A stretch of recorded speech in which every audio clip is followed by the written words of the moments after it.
Hello everyone, আসসালামু আলাইকুম ওয়া রাহমাতুল্লাহ। আশা করছি সকলে ভালো আছো, আমিও ভালো আছি আল্লাহর রহমতে।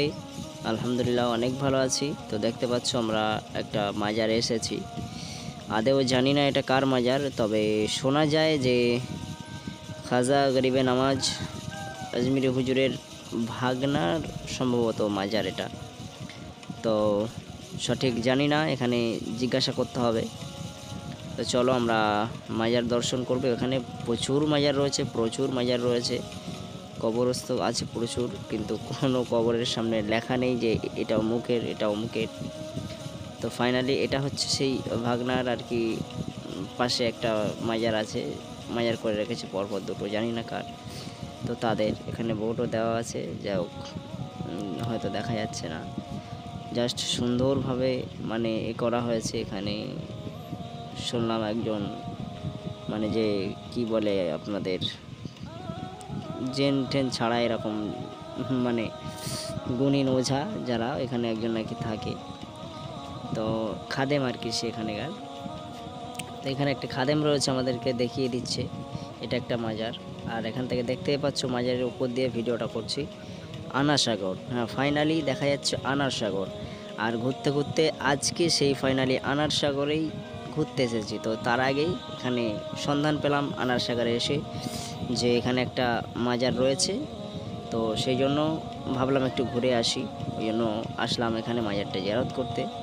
তো দেখতে পাচ্ছ এদিকে আমার খালাতো ভাই পাথরটা ছাড়ানোর জন্য চেষ্টা করছে যে এই পাথরটা আমি ছাড়িয়ে ফেলবো। আচ্ছা বলো, এই পাথর কখনো কি ভাঙা সম্ভব হাত দিয়ে? এটা কি সম্ভব? ও পাগলের মতো দেখো ছাড়াতেই ব্যস্ত হয়ে গেছে। তো এই পাথরটাও ছাড়াতে চাইছে, এখানে আর কি একটু ফাটা মতো রয়েছে। তো তো এটা তো ছাড়াতে পারবে না আমি জানি। আরও সামনের দিকে যাই, দেখি আরও সুন্দর সুন্দর দৃশ্য রয়েছে, তোমরা দেখতে পাবে। তো ফাইনালি এখানে আমরা দেখছি সেই পৃথ্বীরাজের আর কি, এখানে লেখা রয়েছে বোর্ড দেখেই বললাম পৃথ্বীরাজের আর কি কি বলে মন্দির, নামের মন্দির, সেই জাদুকরের নামের মন্দির। তো এটা একটা নিদর্শন হিসেবে রাখা হয়েছে। শুনলাম যে এই রাজস্থানের বুকে খাজা গরিবে নামাজ যে তার অলৌকিক শক্তি দেখিয়েছিল, সেগুলো নিদর্শন, এবং তার সঙ্গে যে শত্রুতা এবং যুদ্ধ করেছে যে যিনি, তো সেই তারও একটা এখানে নিদর্শন রেখে গিয়েছে। এখানে সুন্দর করে ডেকোরেশনও করা আছে। তো জানি না এটা এত সুন্দর করে সাজানো কেন। ভিতরটাও খুব সুন্দরভাবে গাছপালা লাগিয়ে একদম হেভি করে রেখেছে। তো এদিকে আমরা যাব না, চলো আমরা পাশ দিয়ে বেরিয়ে যাই। আর এখান থেকে আমরা নেমে পড়বো জলদি আনার সাগরের একদম পাড়ে। তো বন্ধুরা দেখতে পাচ্ছ আমরা ফাইনালি এখানে এসে পৌঁছেছি, এবং পাহাড়ের একদম তলদেশে একদম নিচেতে রয়েছে। তো এটা হচ্ছে খাজা কুতুবউদ্দিন বখতিয়ারি রহমতুল্লাহ আলাইহি, যে এখানে লেখা আছে হজরতে, দেখাচ্ছি একটু বোর্ডটা দেখাই। তো তানার বৈঠকখানা এটা হলো হজরতে খাজা কুতুবউদ্দিন নকশবন্দি হুজুরের যে এটা আছে, ওনার বৈঠকখানা, এখানে মানুষ আছে খাদেম। তো তারপরে আমরা ফাইনালি ওখান থেকে ঘুরে আরেকটা জায়গায় এসেছি। এটা হচ্ছে নিজামউদ্দিন আউলিয়ার বৈঠকখানা, বলা হয় নিজামউদ্দিন আউলিয়া। জানাকে আমরা মনে করি জানাকে যে ভারতবর্ষের বুকে সর্বপ্রথমে যে আমাদের সিলসিলা জানার, যেই সিলসিলা মত জানার হাত ধরে এসেছিল। তো তানার ওখান থেকে আমরা জিয়ারত করে বেরিয়ে এসেছি, একদম দেখতে পাচ্ছ। তো এখান থেকে আমরা চলো এই রাস্তা দিয়েই যাব। তো এখানে নেমে এসেছি, দেখতে পাচ্ছ। ফাইনালি এই রাস্তা দিয়ে আমরা পৌঁছে যাব আনার সাগরে, ফাইনালি আনার সাগরে। তো চলো সেখানে গিয়ে দেখা হচ্ছে।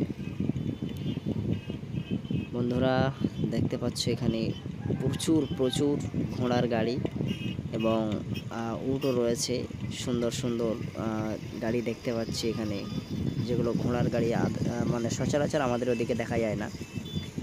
তো এখানে প্রায় এখানে দেখতে পাচ্ছি ঘোড়ার গাড়িতে মানুষ চড়ছে। এখানে সুন্দর সুন্দর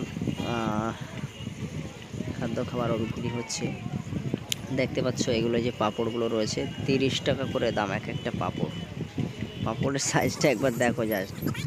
তো চলো আমরা যাই আনার সাগরের দিকে। তো গাইস ফাইনালি আমরা আনার সাগরের একদম পাড়ে চলে এসেছি। তো রাস্তা পার হয়ে আমরা চলে আসলাম আনার সাগরের পাড়ে। তো এই আনার সাগরে এখানে মাছ প্রচুর রয়েছে দেখাচ্ছি, এখানে সবাই ঘুরছে। তো আমরাও এসেছি ঘুরতে, আমাদের সঙ্গে এখানে অনেকেই এসছে ঘুরতে একই জায়গায় যেখানে আমরা ঘর ভাড়া নিয়েছিলাম সেখান থেকেই। তো আজকের ভিডিওটা কোন জায়গাটার সবথেকে কোন পার্টটা তোমাদের ভালো লেগেছে বলবে, আর আজকে আমাকে কেমন লাগছে লুকটা সেটাও কমেন্টে জানাবে, ঠিক আছে। আর ভিডিওটা কন্টিনিউ করার জন্য সকলকে অসংখ্য ধন্যবাদ। আর দেখতে পাচ্ছ এখান থেকে মাছ রয়েছে, দেখাচ্ছি, একটু দেখানোর চেষ্টা করছি। সম্ভবত দেখা যাবে না যেহেতু বহুত পানি রয়েছে। আর এই দেখতে পাচ্ছ বড় বড় মাছও এখানে খেলা করছে, অনেকে মুড়ি ফেলে দিচ্ছে তো সেগুলো খাচ্ছে মুড়ি। তো চলো আজকের ভিডিওটা এই পর্যন্ত, আজকের এই পার্টটা এখানে সমাপ্ত করছি, আর দেখা হচ্ছে নেক্সট পার্টে। তো ততক্ষণ ওয়েট করো, আর যারা এখনও আমার চ্যানেলটা সাবস্ক্রাইব করোনি তারা চ্যানেলটা অবশ্যই সাবস্ক্রাইব করো, লাইক কমেন্ট এবং বেশি বেশি করে শেয়ার করো, ভাইটাকে, ছোট্ট ভাইকে একটু সাপোর্ট করো। তো দেখা হচ্ছে নেক্সট ভিডিওতে, আপাতত আল্লাহ হাফেজ।